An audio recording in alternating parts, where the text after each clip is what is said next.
Okay, let's now have next example. Sum of two numbers is 50. What are the numbers if their product is to be large as possible? So let's say x and y are the two numbers.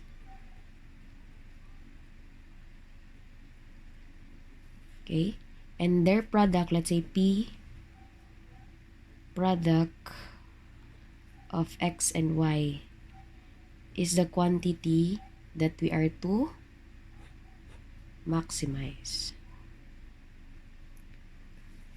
Okay, so since we know that the sum of the numbers is 50, then we have for our first equation x plus y is equal to 50, and its product p is equal to x, y.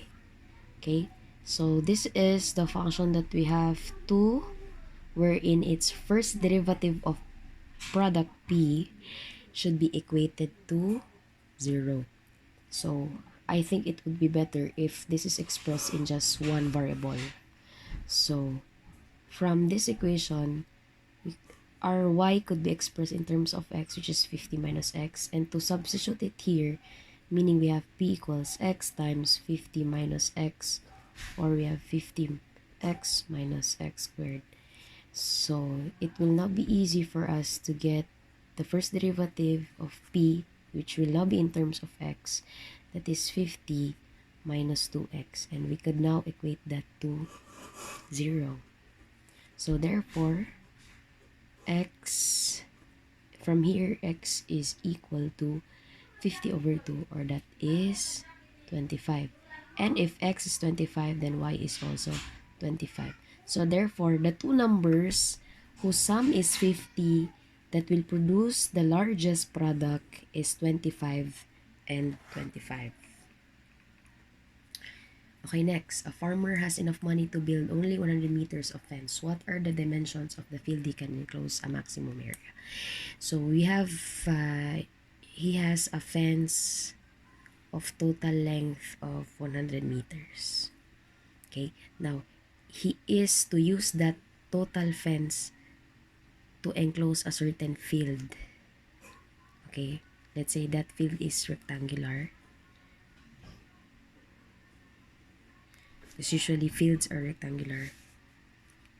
Of course, it has its length, width, and length. Let's say we represent that with x and y. Now, since the total length of the fence is limited to 100, then therefore 2x plus 2y is equal to 100. Okay, now since we are to maximize the area of the field is of course equal to xy. Now before we perform first derivative, let's try to express this in just one variable. So we could use, from this equation, we could use y equals 50 minus x.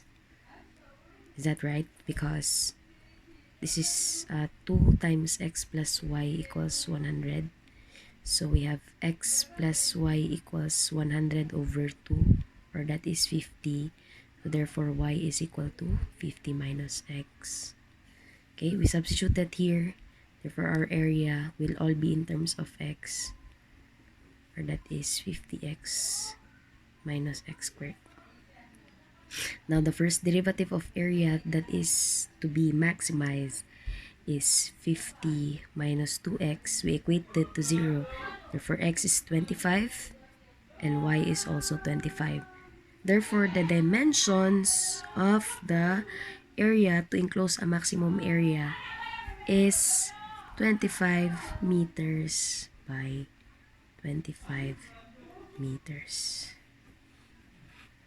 Okay, let's proceed to the next example.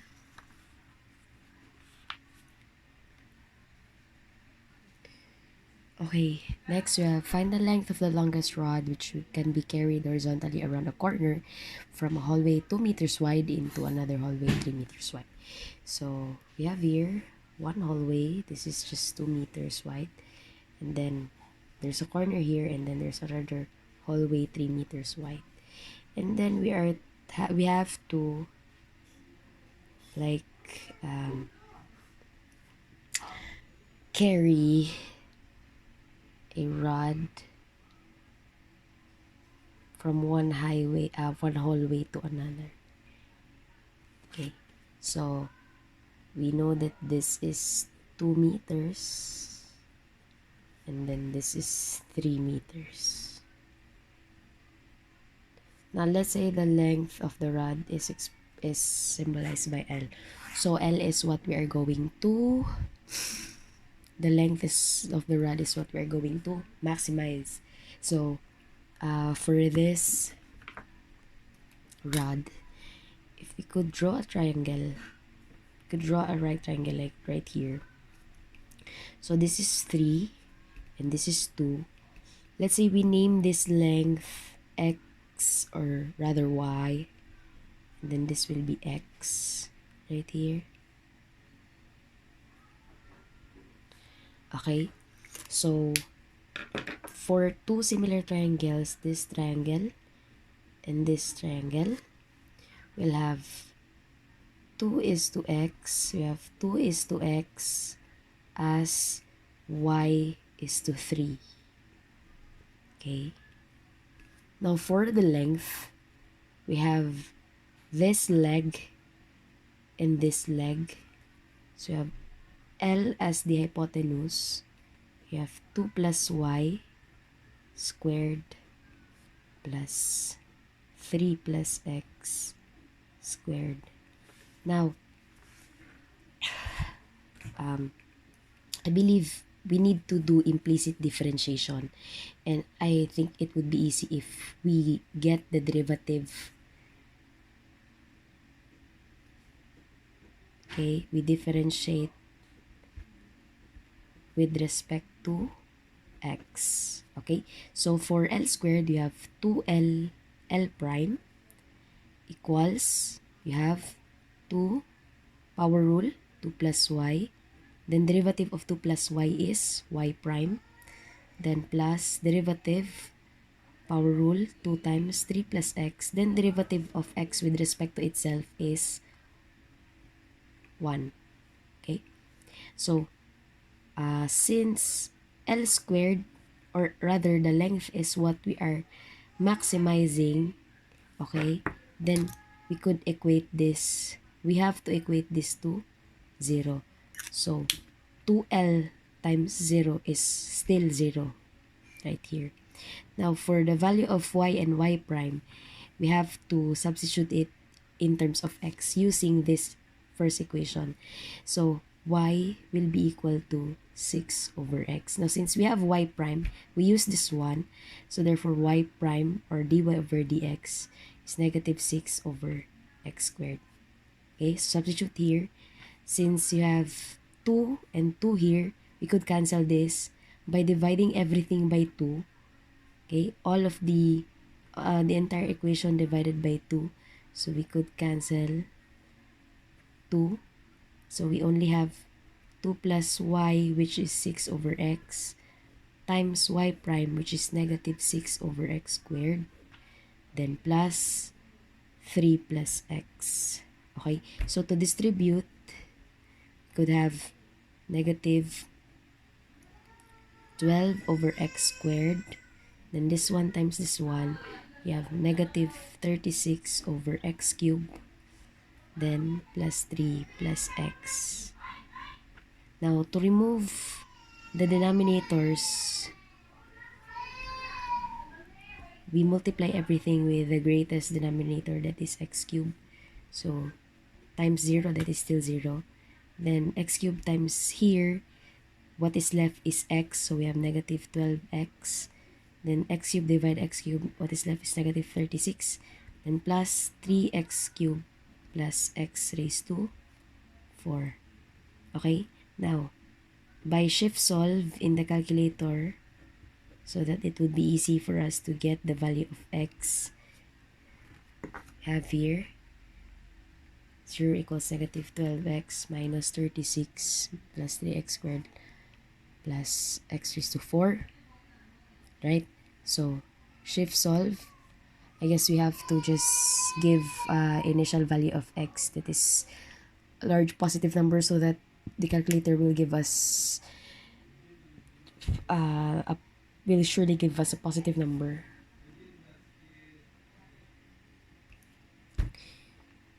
So that.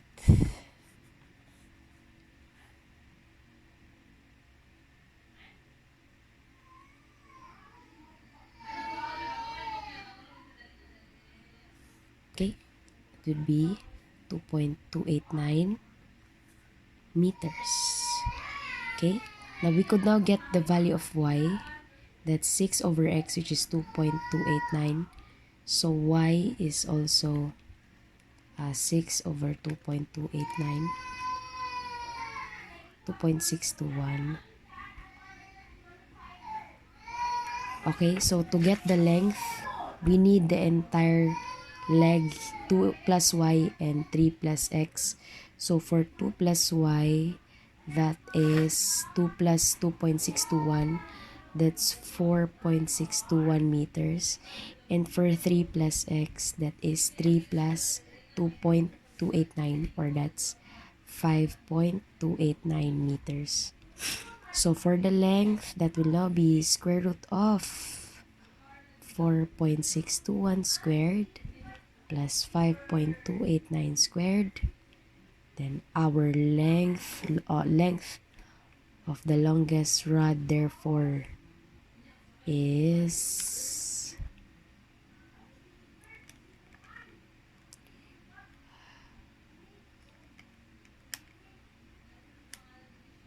7.023. So this is the length of the longest rod that we could carry horizontally from a 2-meter hallway to a 3-meter hallway. Right? We could now proceed to the next example. Find the minimum tin sheet in square inches that can be made into a closed cylinder having a volume of 100 cubic inches. So we have a cylinder.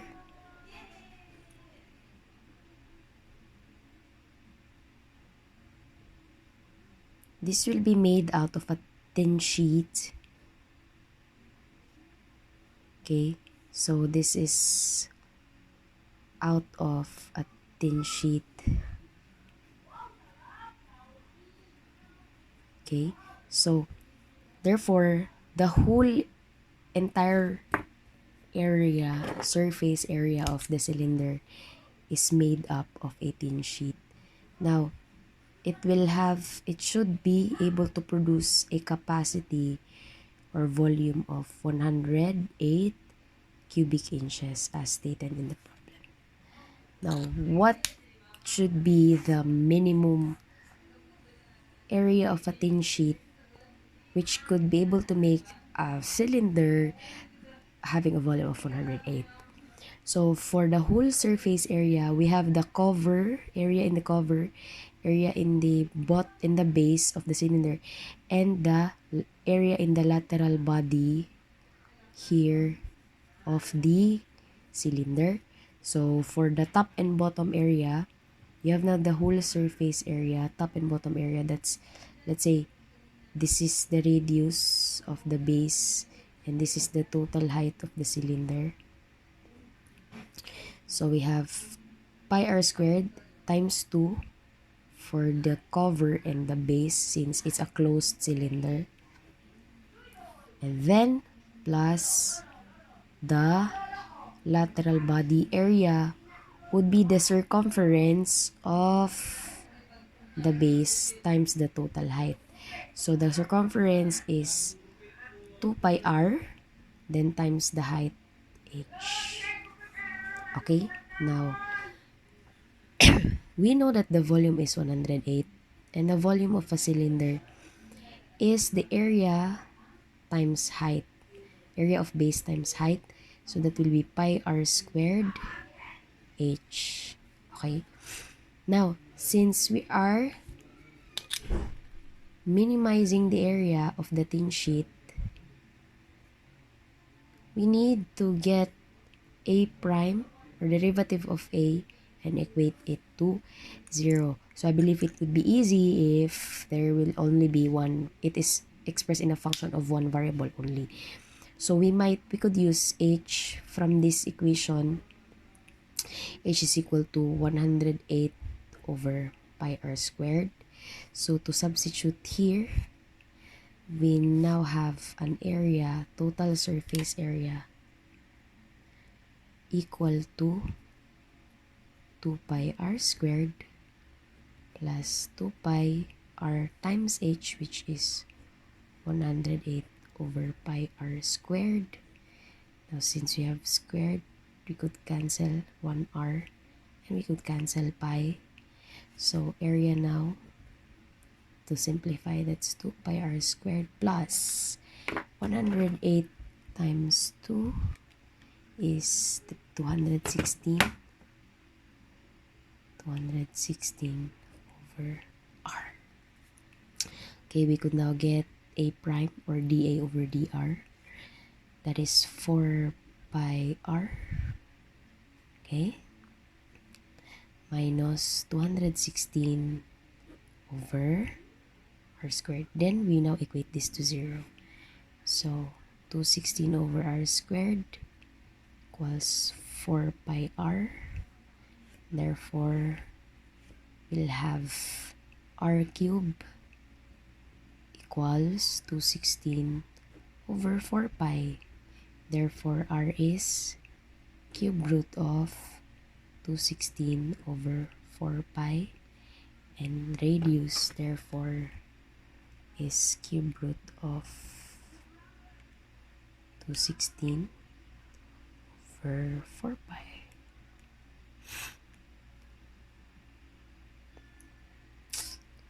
.581. But since we are looking for the minimum thin sheet in square inches, then this is the radius. This should be the radius of the cylinder to produce a minimum thin sheet. But what we are looking for is the area, minimum area of the thin sheet in square inches. So we have to get the area with r equal to 2.581 inches.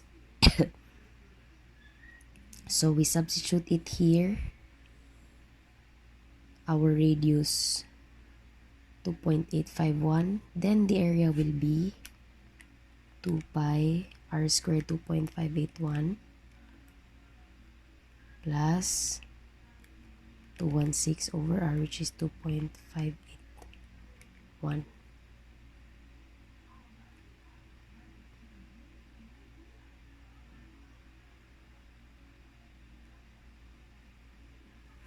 Okay, the minimum thin sheet that could be used to have a volume of 108 cubic inches cylinder is 125.54 square inches of a thin sheet.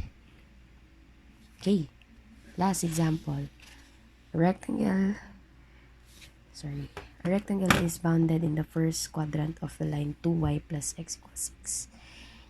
Okay, so of course we need a coordinate axis. Okay, and the x and y axis. What should be the dimension so that its area is a maximum?